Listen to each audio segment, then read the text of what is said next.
경제처방전입니다. 2025년 4분기 마이클 버리가 움직였어요. 영화 빅쇼트의 실제 주인공 2008년 금융위기를 혼자 예측하고 월가 전체를 상대로 공매도를 쳐서 수천억 원의 수익을 낸 그 사람이요. 그가 이번엔 엔비디아를 겨눴어요.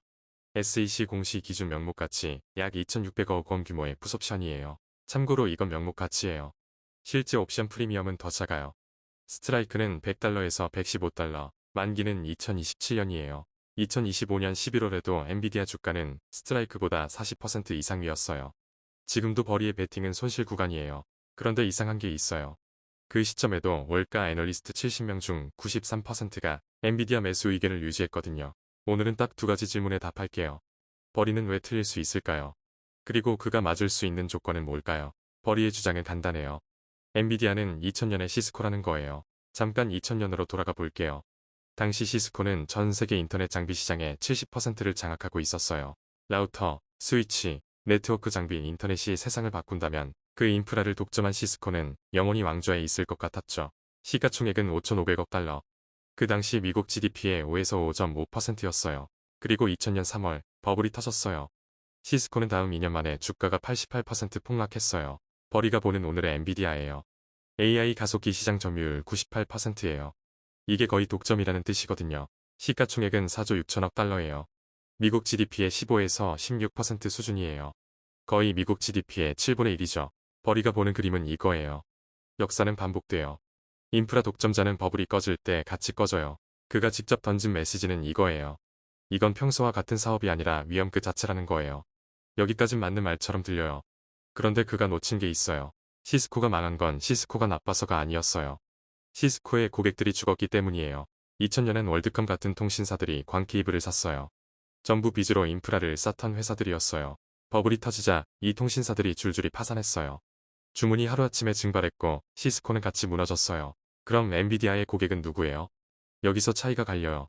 마이크로소프트, 구글, 메타, 아마존, 오라클, xAI 이 6개 기업이 엔비디아 매출의 63%를 써요. 이 기업들의 현금 보유량을 합치면 약 3,400억 달러예요. 우리 돈으로 약 500조 원이에요. 빚으로 인프라를 샀다가 파산한 2000년의 통신사들과 질적으로 완전히 달라요. 버리의 공식은 맞아요. 하지만 그 공식에 넣는 재료가 달라요. 같은 레시피에 다른 재료를 넣으면 나오는 요리도 달라지거든요. 버리의 논리에는 두 번째 구멍이 있어요. AI 칩 수요를 훈련 중심으로만 봤다는 거예요. 잠깐 설명할게요. AI 칩 수요는 크게 두 가지예요. 첫 번째는 AI 모델을 만드는 훈련. 두 번째는 만든 모델을 쓰는 추론. 훈련은 한 번 해요. GPT 같은 모델을 학습시킬 때 칩이 엄청 들죠. 이건 일회성이에요. 그런데 추론은 달라요. 챗GPT에 질문 하나를 넣는 순간 GPU 수백 개가 동시에 작동해요. 그 질문이 하루에 10억 번이에요. 훈련은 한 번이지만 추론은 초당 수만 번이 반복되는 거예요. 2026년은 AI 시장이 훈련에서 추론으로 넘어가는 시점이에요. 이미 빅테크가 AI 서비스를 수억 명에게 제공하고 있어요. 그 수억 명의 질문이 엔비디아 GPU 위에서 돌아가요. 버리는 모델 만들기가 포화됐다고 봤어요. 하지만 쓰는 수요는 이제 막 시작이에요. 세 번째예요. 이게 가장 중요한 포인트예요. 많은 사람이 엔비디아의 강점을 GPU 성능이라고 생각해요. 틀렸어요. 진짜 강점은 쿠다예요. 쿠다는 엔비디아가 2007년에 만든 GPU 프로그래밍 환경이에요. 지금까지 전 세계 AI 연구자와 개발자 약 400만 명이 쿠다 기반으로 코드를 짜왔어요. 그 코드들이 전부 엔비디아 GPU에 최적화되어 있어요. AMD가 GPU 성능을 따라잡는 건 몇 년이면 돼요. 실제로 어느 정도 따라잡았어요. 그런데 개발자들이 AMD로 안 가요. 수년치 쿠다 코드를 AMD 환경으로 옮기는 건 엄청난 비용이거든요. 이걸 전환 비용이라고 해요. 그래서 개발자들이 쉽게 못 떠나요. 역사적 비교를 하나 할게요. 2000년대 인텔이 PC 시장 90%를 장악할 때 암이 등장했어요. 암은 PC 대신 모바일이라는 새 판을 만들었어요. 인텔의 생태계를 피해 다른 운동장에서 승부한 셈이죠. 엔비디아의 진짜 위협도 더 좋은 GPU가 아니에요. 추론 단계에서 쿠다 의존도가 낮아지는 거예요. 구글 TPU가 바로 그걸 노리고 있어요. 그럼 버리가 완전히 틀린 걸까요? 아니에요. 그가 맞을 수 있는 조건이 있어요. 첫 번째, 빅테크 6개사가 돌아서는 경우예요.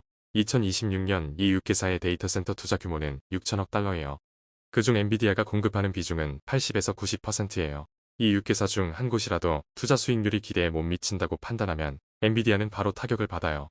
매출의 63%가 여기에 몰려 있거든요. 두 번째, 중국 수출 규제 불확실성이에요. 2025년 초 미국 정부는 H20 수출을 막았다가 라이선스 조건부로 다시 열었어요. 중국 매출 비중은 17에서 20%예요. 이 규제는 언제든 다시 강해질 수 있어요. 그 틈을 타 중국 기업들이 점유율을 키우고 있거든요. 그래서 엔비디아는 직격탄을 맞아요. 세 번째, 추론 단계에서 쿠다 이탈이에요. 구글은 자체 TPU로 엔트로픽의 AI를 돌리기 시작했어요. 메타도 TPU 전환을 검토 중이에요. 추론 효율에서 쿠다의 우위가 흔들리면 엔비디아의 가장 큰 방어선이 무너지는 거예요. 전설적인 투자자 존 템플턴이 남긴 말이 있어요. 투자에서 가장 위험한 네 단어는 이번엔 다르다예요. 오늘 엔비디아 앞에서 우리는 정확히 이 질문을 마주하고 있어요. 정말 이번엔 다른 걸까요? 아니면 역사가 또 한 번 반복되는 걸까요? 엔비디아를 보는 세 가지 시나리오예요. 강세 시나리오예요. 추론 AI가 폭발하고 빅테크 6개사가 투자를 멈추지 않아요. 2027년 1조 달러 가시성이 현실이 되는 거예요. 약세 시나리오예요. 6개사 투자가 줄고 중국 규제가 더 강해지고 구글 TPU가 추론 시장을 가져가면 버리의 베팅이 맞아요. 횡보 시나리오예요. 성장은 이어지지만 속도는 둔화되고 PER이 낮아져요. 현재 수준에서 크게 오르지도 내리지도 않는 흐름이 이어지는 거예요. 선언 이후 수개월이 지난 지금도 버리의 베팅은 손실 구간이에요. 그렇다고 버리가 완전히 틀린 게 아닐 수도 있어요. 핵심은 이거예요. 공식은 같아도 재료가 달라요. 고객이 다르고 수요 구조가 다르고 쿠다 생태계가 달라요. 같은 공식, 다른 결과예요. 그래서 지금 당신에게 드리는 처방이에요. 먼저 방어 신호예요. 빅테크 6개사 중 한 곳이라도 설비 투자 삭감 발표가 나오면 즉시 포트폴리오를 재검토해야 해요. 반대로 공격 조건도 있어요.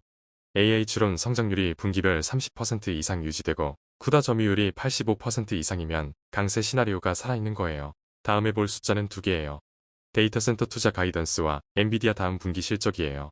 이 둘이 방향을 알려줄 거예요.